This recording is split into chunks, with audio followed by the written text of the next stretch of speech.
আয়াত ৭১। قال آمنتم له قبل أن آذن لكم إنه لكبيركم الذي علمكم السحر فلأقطعن أيديكم وأرجلكم من خلاف ولأصلبنكم في جذوع النخل ولتعلمن أينا أشد عذابا وأبقى। অনুবাদ ফিরাউন বলল, আমি তোমাদেরকে অনুমতি দেওয়ার আগেই তোমরা মুসার প্রতি বিশ্বাস স্থাপন করলে? সে তো তোমাদের প্রধান, যে তোমাদেরকে জাদু শিক্ষা দিয়েছে। কাজেই আমি তো তোমাদের হাত পা বিপরীত দিক থেকে কাটবই এবং আমি তোমাদেরকে খেজুর গাছের কাণ্ডে শুলিবিদ্ধ করবই। আর তোমরা অবশ্যই জানতে পারবে আমাদের মধ্যে কার শাস্তি কঠোরতর ও অধিক স্থায়ী। তাফসির ১ নং ফুটনোটের বিবরণ। সূরা আল আরাফে বলা হয়েছে এটি একটি ষড়যন্ত্র। তোমরা শহরে বসে নিজেদের মধ্যে পরামর্শ করে লোকদেরকে এখান থেকে হটিয়ে দেওয়ার জন্য এই ষড়যন্ত্র করেছ। এখানে এই উক্তিটির বিস্তারিত বর্ণনা আবার এভাবে দেয়া হয়েছে যে তোমাদের মধ্যে যে শুধু পারস্পরিক যোগাযোগ আছে তাই নয়, বরং মনে হচ্ছে এই মুসা তোমাদের দলের গুরু। তোমরা মুজিজার কাছে পরাজিত হওনি, বরং নিজেদের গুরুর জাদুর পাতানো খালার কাছে পরাজিত হয়েছ।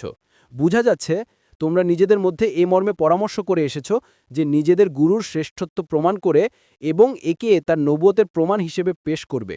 দেখুন ইবনে কাসির ২ নং ফুটনোটের বিবরণ। অর্থাৎ ফিরাউন জাদুকরদেরকে কঠোর শাস্তির হুমকি দিল যে তোমাদের হস্তপদ এমনভাবে কাটা হবে যে ডান হাত কেটে বাম পা কাটা হবে। সম্ভবত ফিরাউনি আইনে এই পন্থায় প্রচলিত ছিল, অথবা এভাবে হস্তপদ কাটা হলে মানুষের শিক্ষার একটা নমুনা হয়ে যায়, তাই ফিরাউন এই ব্যবস্থায় প্রস্তাব হিসেবে দিয়েছে। বলা হয়ে থাকে সে প্রথমে এটা প্রচলন করেছে।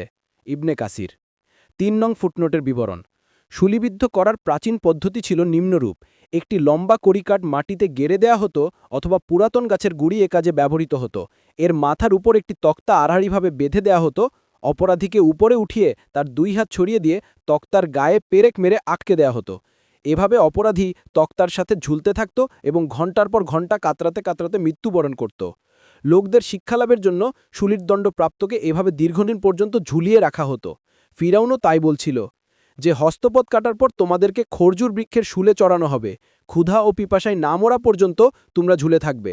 মুফাসসিরগণ বলেন এজন্যই ফি শব্দ ব্যবহার করেছে, কারণ ফি দ্বারা স্থায়িত্ব বোঝায়। ফাতুল কাদির ৪ নং ফুটনোটের বিবরণ। অর্থাৎ মুসা বেশি শাস্তি দিতে পারে নাকি আমি বেশি শাস্তি দিতে পারি? এখানে মুসাকে শাস্তিদাতা হিসেবে উল্লেখ এক ধরনের প্রহসন। মুসা আলাইহিসসালাম তাদেরকে শাস্তিদান কেন করবেন? অথবা মুসা আলাইহিসসালাম তাদেরকে কুফরি ও শিরিকের উপর থাকলে যে শাস্তির সম্মুখীন হতে হবে বলেছিলেন, এটাকে নিয়েই সে ঠাট্টা করতে আরম্ভ করছিল।